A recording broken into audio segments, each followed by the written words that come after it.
Today on r/IDontWorkHereLady. Blue home improvement. It all started with a call from my teen daughter. Grandpa went to the store and we haven't seen him in 4 hours. Should we be worried? Maybe? Probably.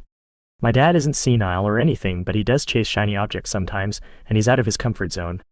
For context, he lives in an East Coast city of about 30,000 population and is spending the summer in our California city of more than 1 million, so it is possible he's wrecked a car, gotten lost, met a woman?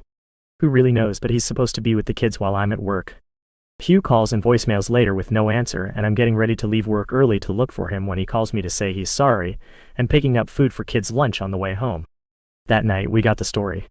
He ran to the Blue Home Improvement box to get some spray paint for an art project with the kids. He works at the Blue Box in his hometown as a part-time retirement gig to keep himself occupied and is very social. He was upset by the lower standard of employee in-store management in our city, including poorly merchandised paint. So he started reorganizing the paint shelf. That led to chatting with missionaries from local branch of his religion that he saw in the store. While he was doing this, a few customers asked for advice and he helped them. Soon he had a line and was directing people all over the store for stuff. Thank the people who created standard store layouts. Positive comments on his performance were passed to the store manager, who was confused because there was no old, short guy working in paint today, and those people didn't often get positive comments from customers. So the manager went to investigate. After the line ran down, the manager stepped up to talk to my dad and got an earful about the low standards of shelf organization and safety compliance observations about a few of the employees. That turned into a store tour and discussion about differences between East and West regions and such. It all ended when I started calling him and he looked at the time. Oops, grandkids are home with just teen daughter watching them. He walked out with a standing job offer to work part-time at local Blue Box, anytime he wants to come for a long vacation. And the kids got pizza. So when you're at some random Blue Box and there is a super helpful old guy that seems like he works there but doesn't have a vest on, that's probably my dad on vacation somewhere. Tell him, hi for me. For our next story. Uno reverse, I don't work here. Years ago, when Best Buy was king of physical media, I was browsing over the horror movie section when I chanced upon a BB employee talking to a suburban mom. The employee handed this woman DVDs off the shelf, but the mom looked confused and a bit apprehensive. The employee felt she had done her part and walked away, so I asked the mom if she wouldn't mind telling me what she was looking for. She said it was her 15-year-old daughter's birthday and she wanted to watch scary movies with her friends, and her dad was planning to jump out and scare them during an opportune moment. The first movie on the stack was the Hills Have Eyes remake. The Best Buy employee was just handing her whatever, so I suggested that she might want to put that back as it was a vicious movie and even had a graphic scene. The rest ended up being just as bad, so we put them all back, and she walked out with The Ring and a few other jump-scare PG-13 horror films from the era. Still not sure what was going through that employee's head if she'd been given the same background I got from that customer. Let's dive into our next story. Oh good, you're doing inventory. This happened a couple of years ago, but I still laugh when I think of it. I live in the southeastern US. I work for a large municipal fire department and at the time worked as a fire inspector. This meant that I was in uniform on my way to work and of course on my way home. There is a grocery store just up the street from my house and I would frequently stop there to pick up milk or something for dinner on my way home. The company colors are green, so naturally the store uniform is a green polo shirt and green apron. One day I was in an aisle with my back turned to the aisle as I compared two different products. Nothing that millions of other people haven't done and don't do daily. In the background I hear, oh good, you're doing inventory. I don't really pay attention to it as I was doing my own thing. From behind me I hear a pointed, Sir, are you doing inventory? Along with an exaggerated throat clearing. I turned around to find a lady holding a can of something or other. I looked at her and said, ma'am, because I wasn't sure I had heard her correctly. Mind you, and as I said above, I was in full uniform. That consists of work pants, boots, a gray polo shirt with a Maltese cross, that is our emblem on the front, and Sesame Street-sized letters on the back, stating fire department. If that wasn't enough, I had a radio strap across my chest with my day-glow yellow radio and hand mic that was, at the time, dispatching a multi-apparatus call. She looked me right in the face and said, you're doing inventory. You're out of whatever product she was holding. I said, ma'am, I don't work here. I work for the fire department. She gave me a semi-blank stare and wandered off.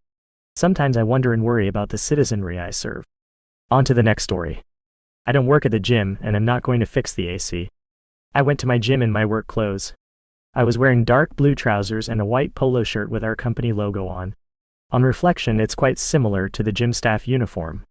I went in the locker room but sat and answered a few messages on my phone before changing. Whilst doing this, another member remarked to me about how cold the aircon was. I agreed, she was right, and got back to my phone. She made another few comments which I gave one answers to. She then asked if I would do anything. I said, probably not. She seemed really annoyed and stomped off.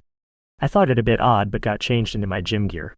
Another member suggested she probably thought I worked there, which seems obvious now but really hadn't occurred to me at the time.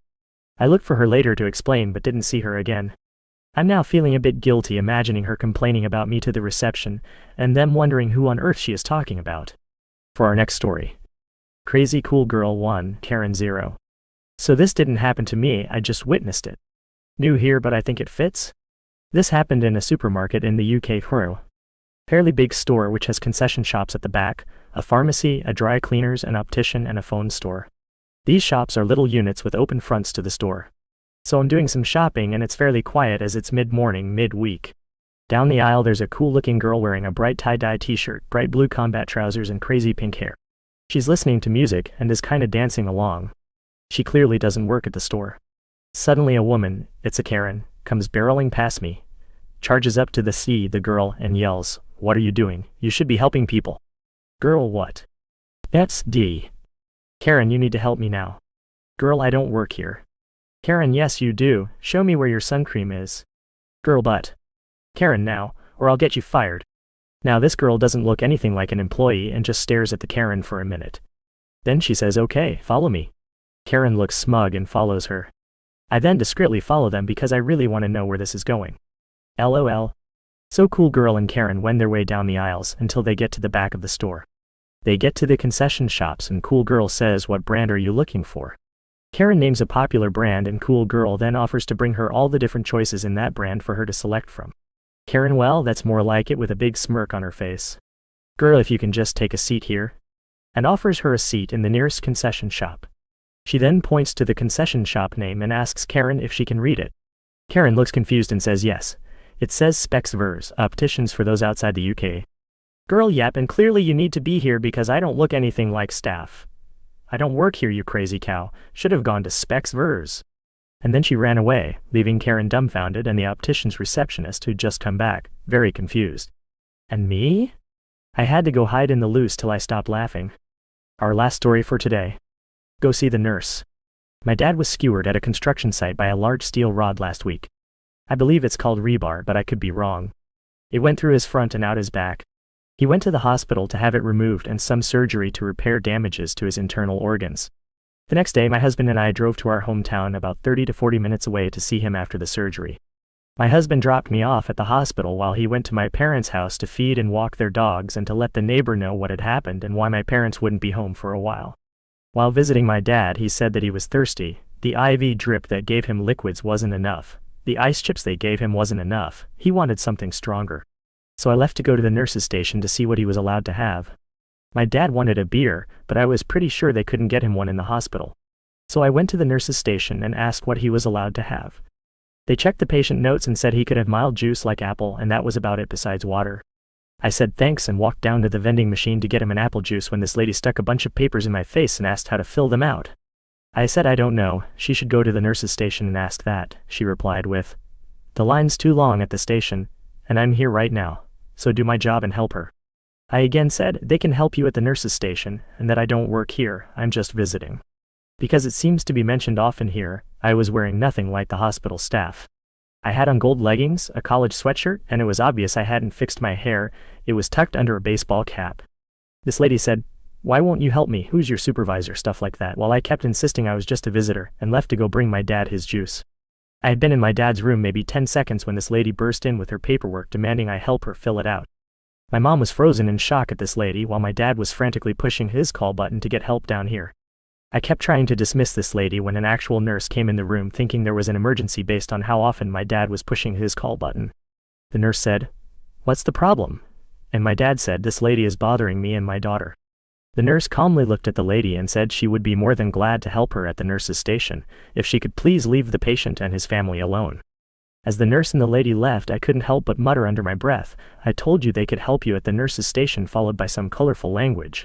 Sorry, it may not be as exciting as the usual stuff posted here, but it's the only story I have and it's quite recent. Dad went home yesterday and seems to be in good shape, though Mom says he's kind of bored not being able to do any work around the house, like the lawn. He's supposed to stay in bed, and he has a very restricted diet. My older sister's flight gets in tomorrow morning, and then we are driving back to see him tomorrow after I pick her up at the airport. And those are all the stories we have for today. See you tomorrow.